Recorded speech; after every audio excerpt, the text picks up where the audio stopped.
Dude, this is almost a month for me not shaving. This is the most scuffed I've ever been, guys. This is the most scuffed I've ever been. So we have B1 Varus, which is a great opener. And then they have Ezreal, Jace, and then we self-counterpick Azir. And then we blind Xin. Okay. I mean, if we go double Enchanter right now, I mean, I think it's fine. But the problem is that all that's going to happen now is they're going to pick their mid on R4. Okay, you're going to counterpick Jace, and then they're going to get counterpick support. Yep, so there's the mid on R4. I mean, it's not Xerath. They could have just picked Xerath, by the way, because it's fucking Xin. It's Xin and Azir. So you could have picked Xerath, and then that's also really bad for Varus. This is just so sad. Nico now blind, and we have Nidalee top lane. All right, so I mean, Nidalee is actually an interesting one with Xin because it's sort of giving him what he wants, but still, the whole thing about AD Nidalee top lane is that it's a neutralizing pick that has some power, right, on its own. And then the way that it converts into mid-late game is that it has the attack speed heal steroid, right, for whoever your carries are. So in this instance, you have, you have 3 really good targets for attack speed steroid. I mean, the really good thing here for Bwipo, though, is that he's already up TP. And for some reason, Sturdy buys a fucking control word on that first reset, which I think is just absolutely nonsense. Because what's going to end up happening is Nidalee is going to come off the TP as well, and then Nidalee is going to come off the TP when the junglers are going to be back on their initial reset. And so because of that, Sturdy's going to place the control word, and it's going to have 0 value. So it's just 75 gold into the void. What the fuck is going on? Lucio standing in a somewhat weird location, but doesn't matter. Nice focus fire on Isles. All right, let's take a look here. Does Bwipo actually die? No, it looks like he's actually reading this. It's not for the traps. No, it's not. Nice. Keeney's up 1 CS at the end of it all, and he also has the superior recall here. Quad backs up all the way. Oh, that's brutal. Oh, that's brutal. Oh, that's so brutal. The melee minion actually wandered forward. Nice heal. Nice heal to get the dodge. The lion's asleep. Is that holy shit? By the way, Quad was just solo killed. If Keeney had a hand, Quad actually was just solo killed. That was crazy. That was actually crazy. Keeney blew his lead. He had a solo kill. That was what the fuck? Yeah, breathing manually. Yeah, that's what ends up happening. Okay, so Bwipo's down here as well. Rakan's trying to make it. Yeah, they tried to. Okay, here we go. Rakan's so far away, but Masu. Oh my god. Skill Jace now with Nico. Nico's tanking. Yeah. Tanking. We're good. I'm flashing out. Yeah, stop. You wanna go again or no? Okay. Oh, Keeney flashed away. Yeah, you like that? Thank you. Thank you.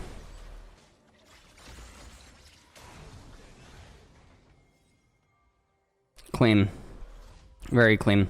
All right, it's already a 1,500 gold lead, and this is looking a little bit brutal here for Dignitas.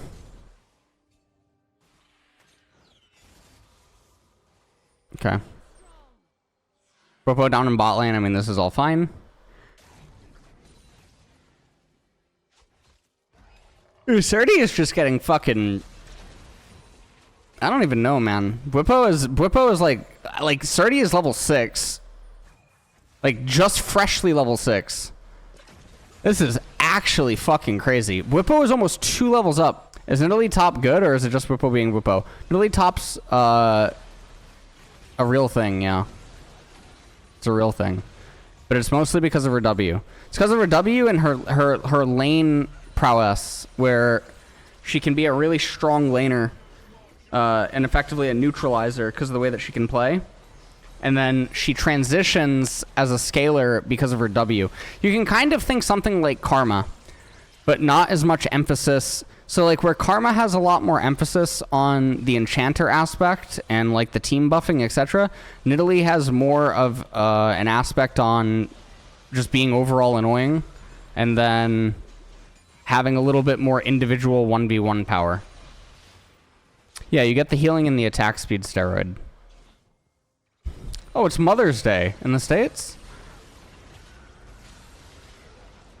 That's weird by Quad. Weird death, weird death. All right, Inspire's gonna pick up Dragon. It's a little bit of a late Drake, so it's gonna be a late Soul, but sort of whatever. Umbro Glaive first on Varus, just as a feels bad man moment, because you're not really getting any value out of it, right? So you're just getting the raw stats, and obviously there's so many better items to get. I think Quad's just having overall an off game from his laning. I think Quad's having a very off game. He should have been solo killed by Victor. Like, we saw that, right? Thoughts on changes on objective timers? I think that neutral objectives should be randomized to respawn without notice between 45 seconds and 4 minutes. 45 seconds is insane. That's the whole point. You need to have a game that is endlessly exciting and keeps people on their toes.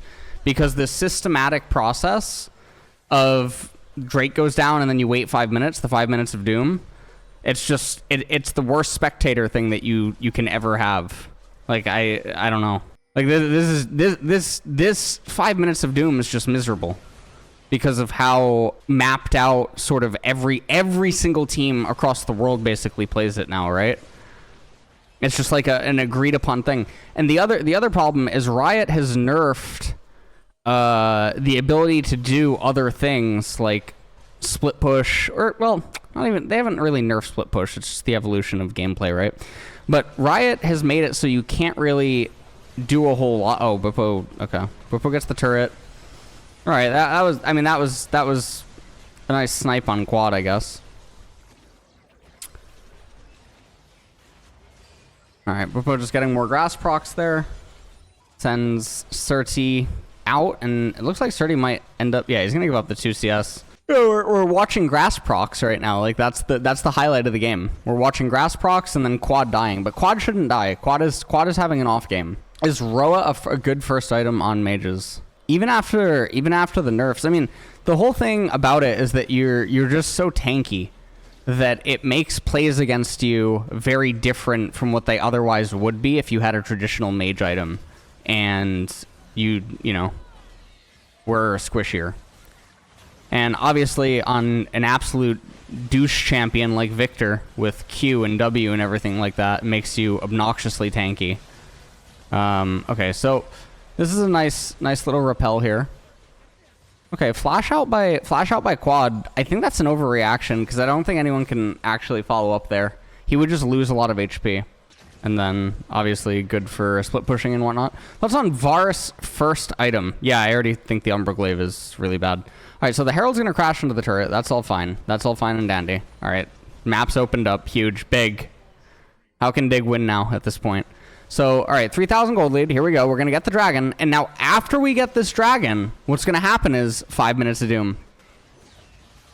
Tomorrow's an important day for the League community. Wait, why? Evie, message me. What happened? Bucio kind of griefing. Isles doesn't go down. Whippo TP's right in. Here we go. Okay, Isles doesn't go down. Whippo, oh my lord. Oh my god. Inspired. Oh my god! Whippo able to follow. Oh my god, that was actually really sick by Whippo. What the fuck? Wait, he's actually so tanky right now, by the way, on Nidalee. He's so tanky. He has so much HP. He has those boots. All right, now 5 minutes of doom. I'm so excited. Do I think Nico's a good support? No, not particularly. And the reason that I don't think that she is a fantastic support is because I think that she has to exist to complement something that already exists in the draft. But when you pick her in like no theme spots like this, I think she's really bad. Generations of ADC gameplay will be put on the line. That's true. So Dante's whole thing is that he wants to build ADCs as tanks.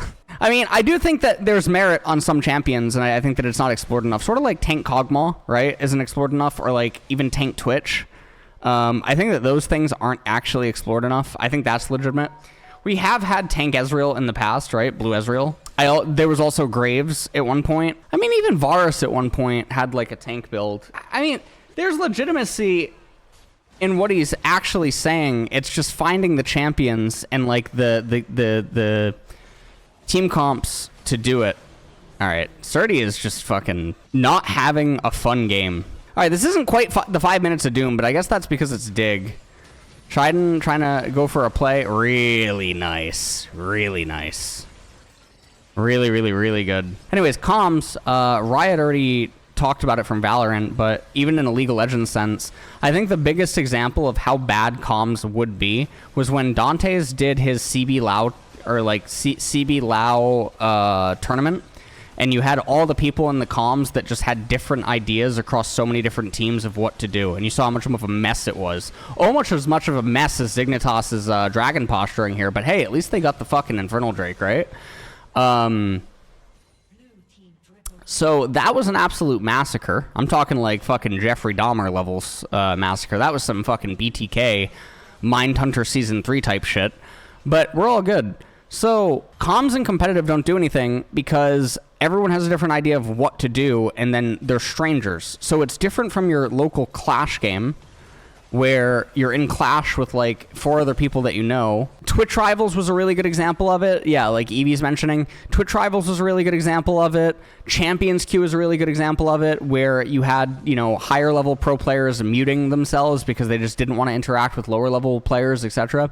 So imagine you're a Platinum player and you know, you're in a game with 4 other Platinum players, and you all just have completely different ideas on what the fuck is going on. It's just going to turn into 1, toxicity, and then 2, disagreements, and all this other type of stuff. Comms doesn't fix anything. It only adds more problems. Champions Queue? Champions Queue used to be a private server queue that was meant for the pro players of a region. And it ended up being removed and disabled because not enough pro players used it, even though they cried about it for years, right? Saying that they wanted a private server. Okay, Dignitas just looking like they are trying to solve world hunger. Like, who is actually better at feeding the poor?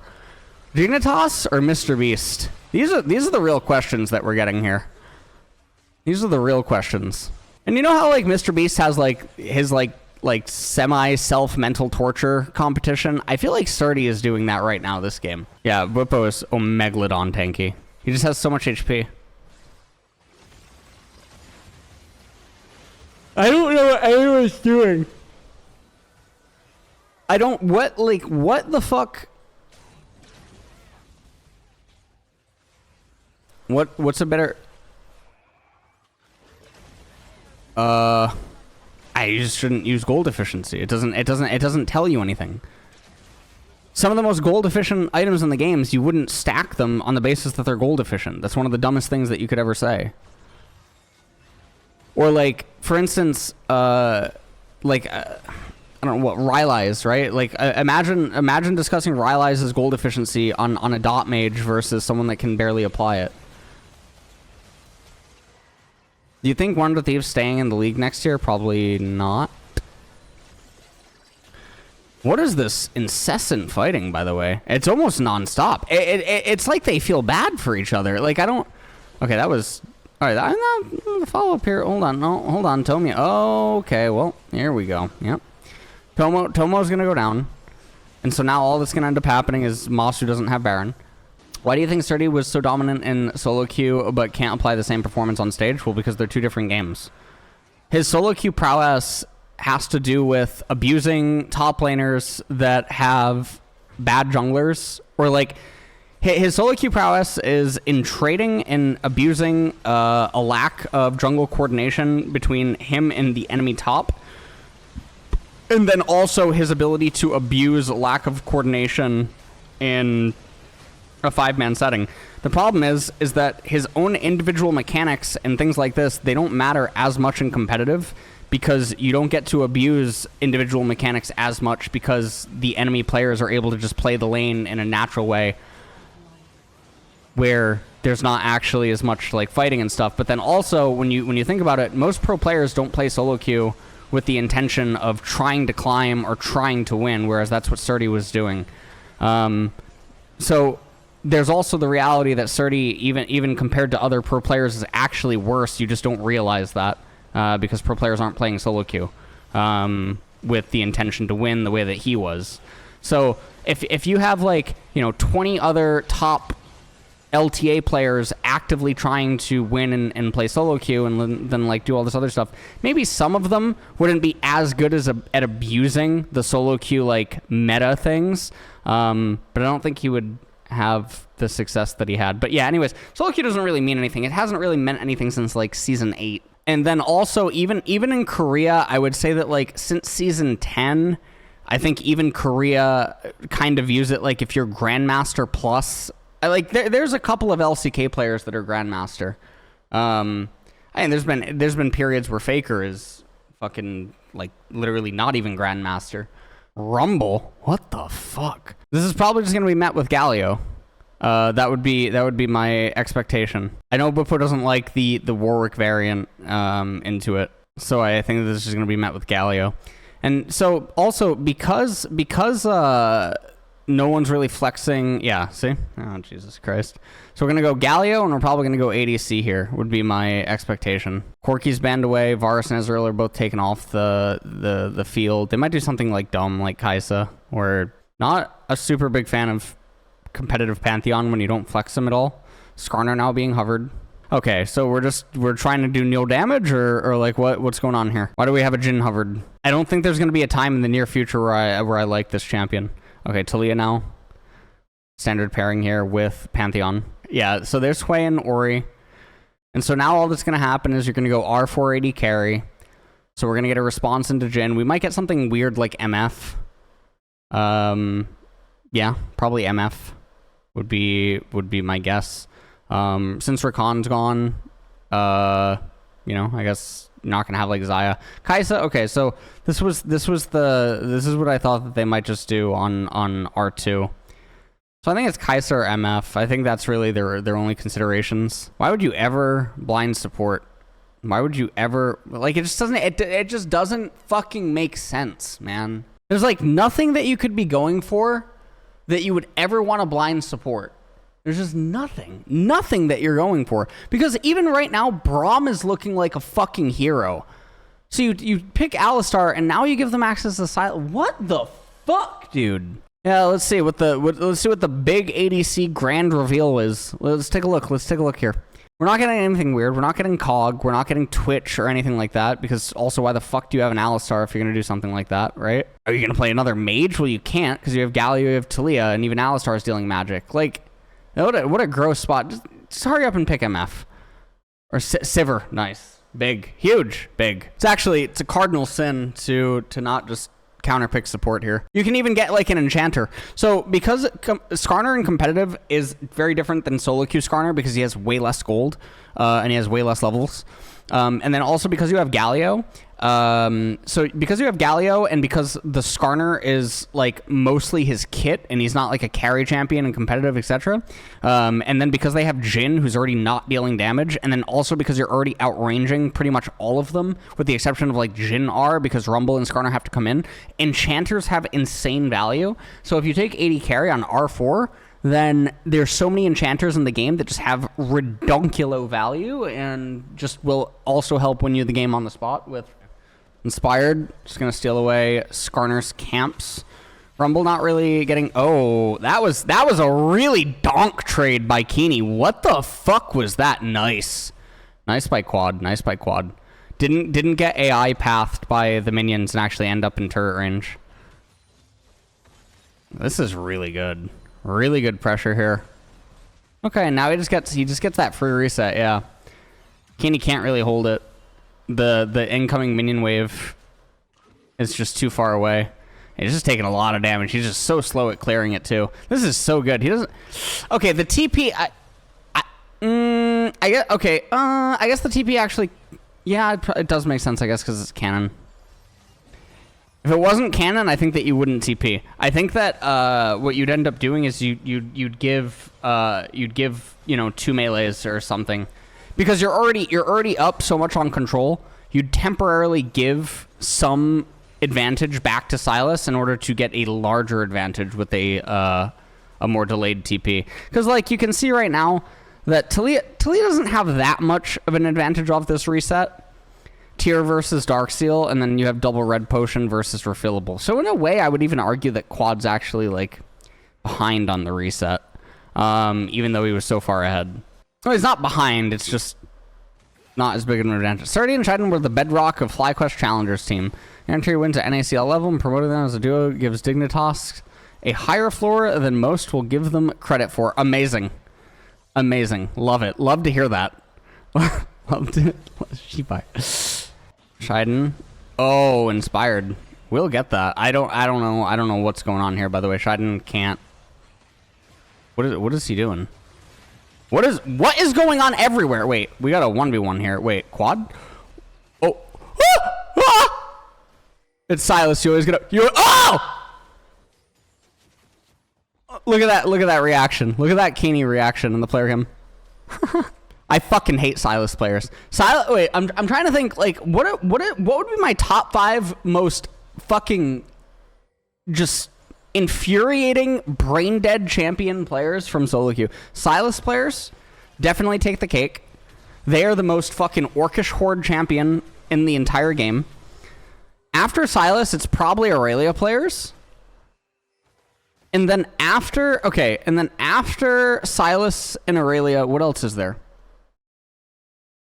Used to be like Jungles and Zhaos. Used to kind of be like that, but it's not like that as much anymore.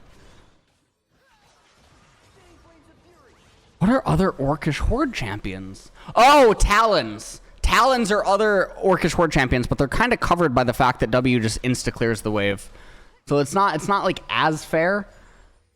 What else is there? I feel like I'm missing things. We have a lane swap here, but I don't think the lane swap really does too much. Gets you in position for grubs, but games win by split pushing. What are other Zug champions in lane?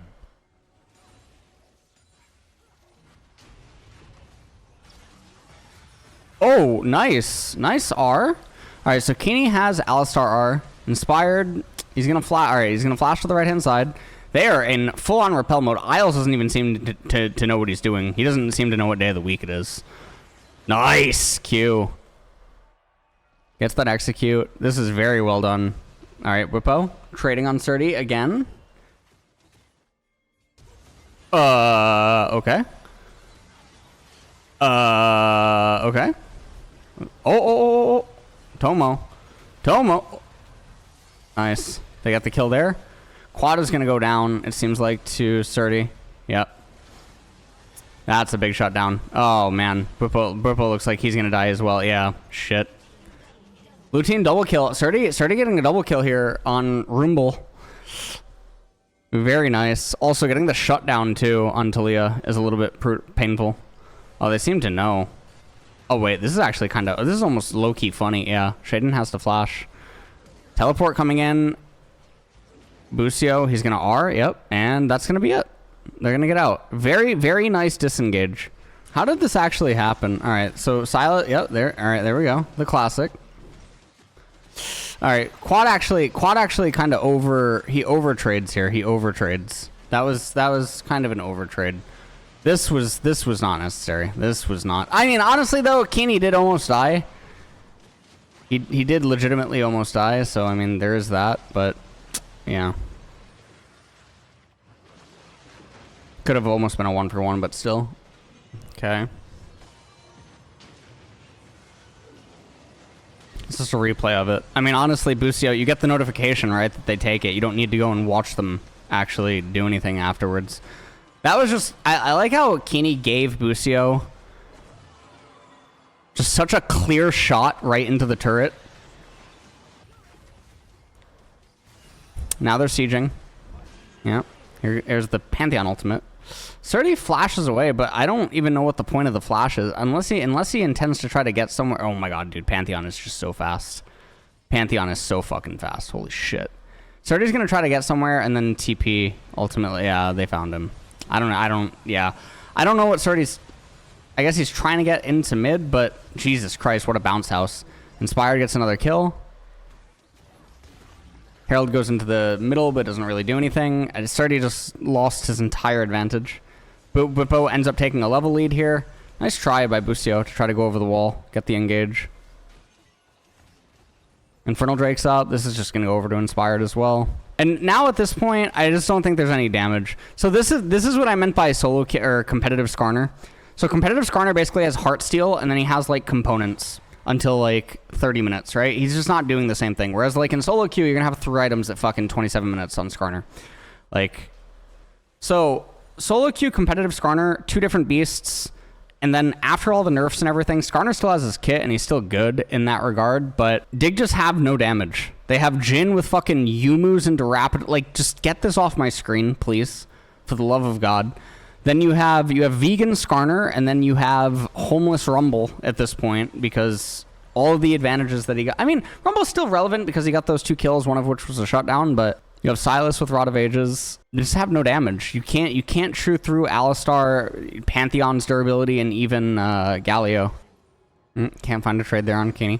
The game. So we're in the 5 minutes of doom right now, where we have to wait for the next Infernal Drake, and then Digger forced to inevitably fight.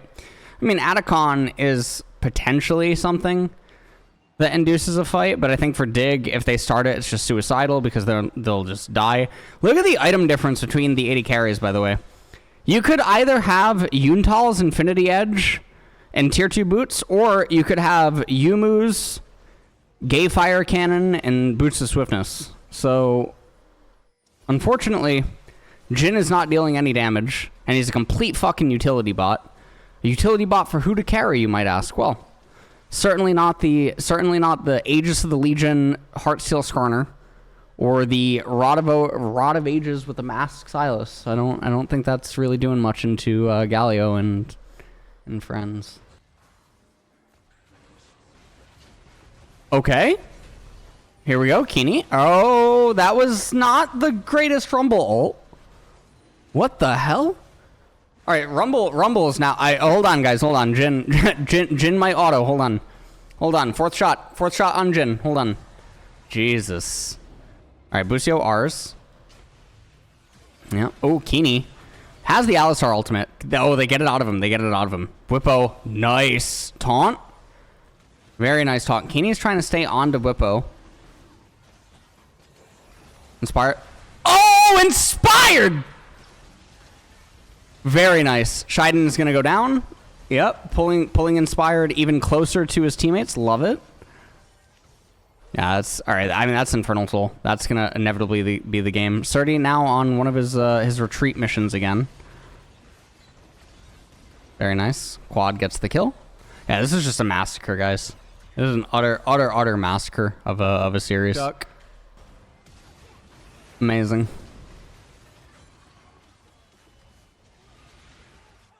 Okay. Oh, Surdy does not actually get caught. Manages to flash away. This is a little bit scuffed. This is a little scuffy. All right, well. Nice E timing. Whippo. Okay. Oh. Quad is dead. Can they kill Keeney? No, I don't think they... Wait, whoa, what is going on? Oh my god, oh, Keeney didn't die. Oh my god. Wait, I thought surely he was gonna die. Wait, I mean, honestly, a little bit of a blunder here by Fly. They also blow a lot of key summoners. They blow 3 flashes here. Not the cleanest. See how this all transpires. They waste a lot on trying to instantly kill Shaden. Isles actually makes use of this barren map terrain, gets a really good pin onto Quad.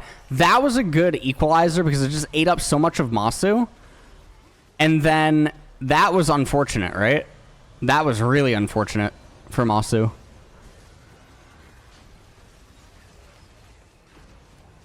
I mean, here everything's just over. I don't know what Quad and Whippo are even trying to do here. Whippo's just trying to do too much. He's wanting 1 kill. 1 kill doesn't do anything. You get a kill here, it's 300 gold. It's not doing anything. You're already up 5,000 gold with an Infernal Soul. Like, you get 1 kill here, it doesn't... like, both teams are still inevitably resetting, right, at the end of this sequence. So, getting a kill doesn't equate to anything. I don't know why you was hyper-fixated on trying to get one. Skarner with Unending Despair now second.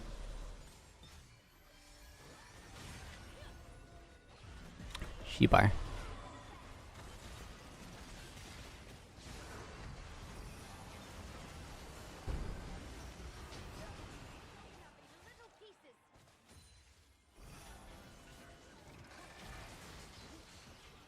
Okay, Atacon.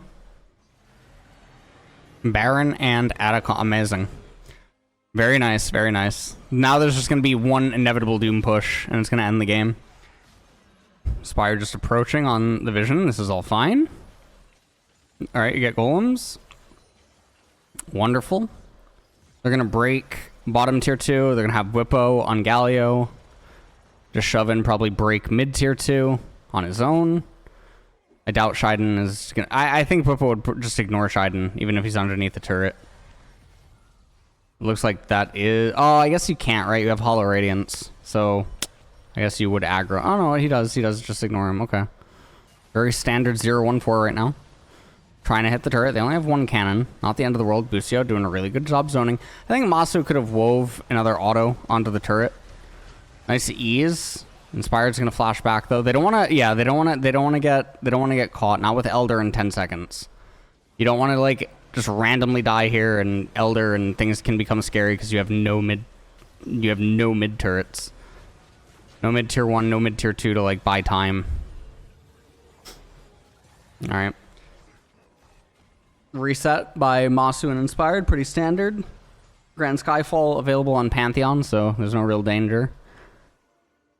I mean, honestly, it could even maybe R mid. If you know that all 5 of enemy team is in bottom right now posturing, you could maybe just R mid, because Pantheon's so fast, he can get to the Elder Dragon if they were to just start it. But then because he has Baron buff and stuff, you'd threaten to get that mid tier 3 inhibitor turret. Nice! Shiden does get tagged there. Really good E. Okay. Nice try by Isles, but unfortunately this is not Whippo. Whippo is on the fucking hunt. He's on the prowl, dude. Jhin gets knocked up in a way that he's never been knocked up before. B4, yes. Excellent. What a pun. What a pun. Wow, what a fucking landing spot. Holy shit. Inspired, another kill. Amazing. Okay, that's the end. That's it. Oh my lord. It was a very fucking fast series. What the fuck? That was really fast.